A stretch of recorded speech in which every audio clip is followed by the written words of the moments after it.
Hello everybody, welcome back to History of Spriggs. My name is Spriggs, and today we'll be talking about post-Roman Britain, Part 1. This video will basically be kicking off where the Roman colonization of Britain, Part 4, left off. Although the Romans left Britain in 409 AD, a new people arose, the Romano-Britons. As the Gales, Picts, and Saxons raided the British Isle, the Romano-Britons carried on Roman culture and customs and defended it from invaders. But as we can see, it didn't fully work out. But it is also hard to tell what exactly happened due to lack of written records. We can see a little bit of how long Roman customs were carried out. For intense coins remained in circulation till around 450 AD, when bartering became the main economy of post-Roman Britain, and many buildings changed use but were not destroyed during this period.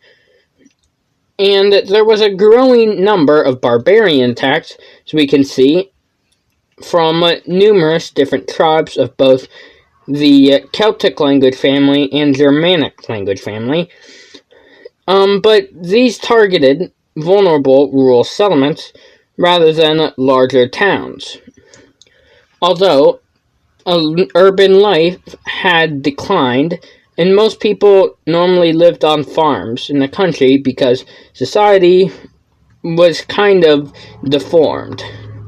And some villas, such as Chedworth in Great Casterton in Rutland and Hucklecote in Gloucestershire, had new mosaic floors laid out even around this time, suggesting that economic problems may have been limited. And many suffered from some decay before being abandoned in the probably middle 5th century. And a little bit more proof to back this up, the story of St. Patrick indicates that villas were occupied until the very least 430, as he did originally live in a villa, although it is kind of hard to tell the dates of when these events sort of happened, because we don't know fully when St. Patrick was born. Exceptionally, new buildings were still going up in this period. In Verulamium and Corinium Dubanorum, some urban centers, for example, Duravernum, which is now Canterbury, Corinium Dubanorum, which is Cirencester, Verconium Cornaviorum, which is now Roxeter, and Venta Belgarum, which is now Winchester, and Glevum, which is now Gloucester, and these centers remained active during the 5th and 6th centuries, surrounded by large farming estates. As we can see, the Romano-Britons carried on Roman culture. There was also Romano-British warlords. One such of these is Vortigern, who invited Hengist and Horsa to help defend the Romano-Britons against the Picts, Scots, and Gales.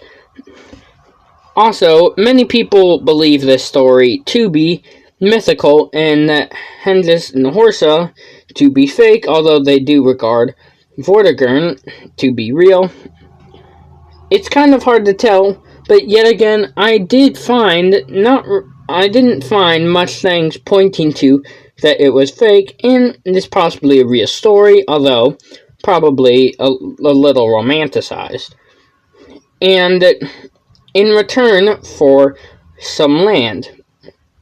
But they wanted Kent, so Hengist gave Vortigern his daughter for Kent, but the two twins decided Kent wasn't big enough. And by the way, these two twins Hengist and Horsa were Jutes. And so they decided to invade the land of Vortigern, but Horsa died in battle. So Hengist invited Vortigern to a banquet, but it was a surprise attack, and he killed Vortigern. And like that, the Angles, Saxons, Jutes, and Franks, although the Frisians and Franks minorly settled, and the Franks is sort of debated, but they probably did actually settle in Britain, although very minorly.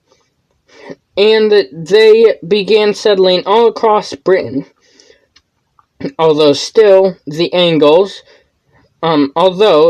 Romano-Britons tried to stop the invaders. Leaders such as Ambrosius Aurelianus, who led the Romano-Britons, also this man is also regarded as being the person who the legend Arthur is based off of.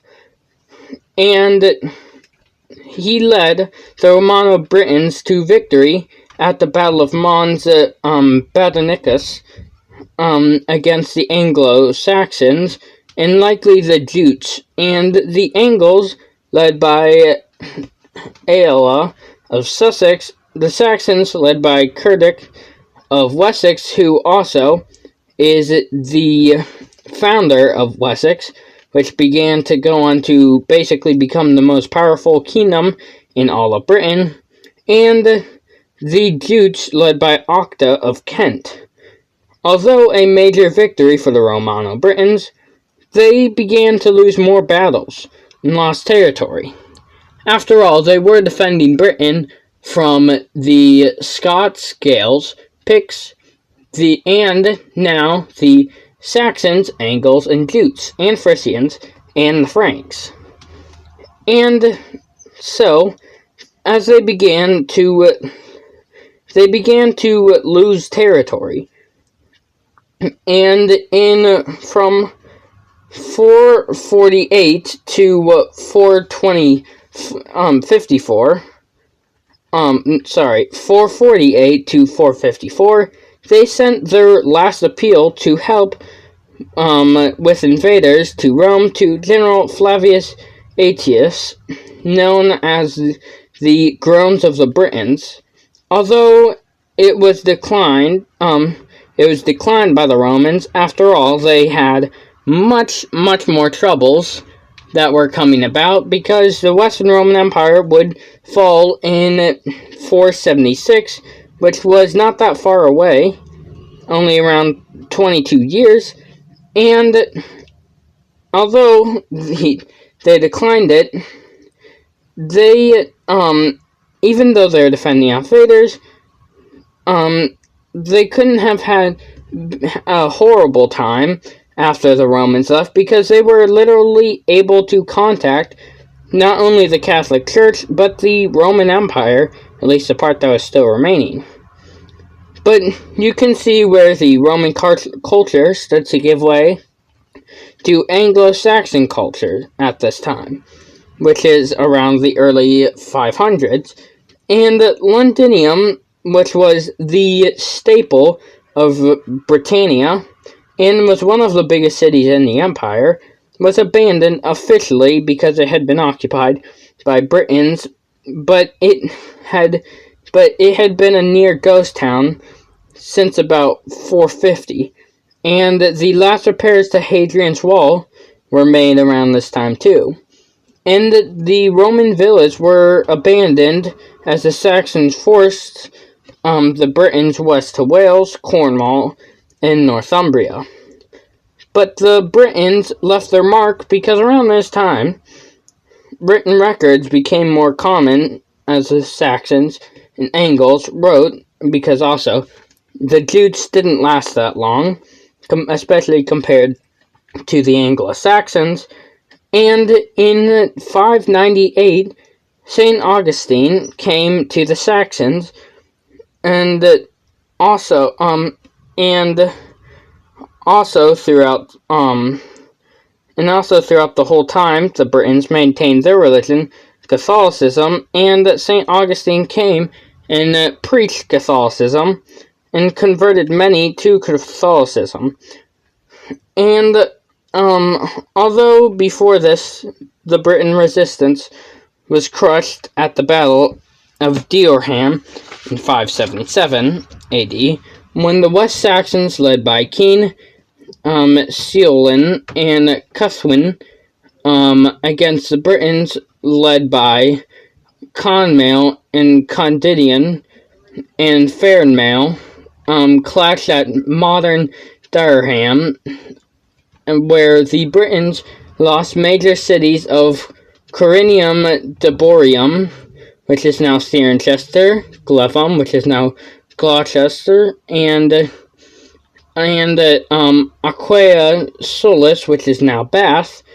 And then they were pushed to Wales, Cumbria, and in Cornwall, as they were kicked out of northern England in 633 when Reged, the kingdom of the Britons, merged with Northumbria, and they were eventually kicked out of Cumbria too. And we can see the Romano-Britons live on in our modern-day Welsh and Cornish. And that's all. Thanks for watching this video. Make sure to like and subscribe, and comment either an idea for the next video, or if you just want to talk, and share this with a friend. If they won't listen, share it with an enemy. And with that being said, Sprigs out.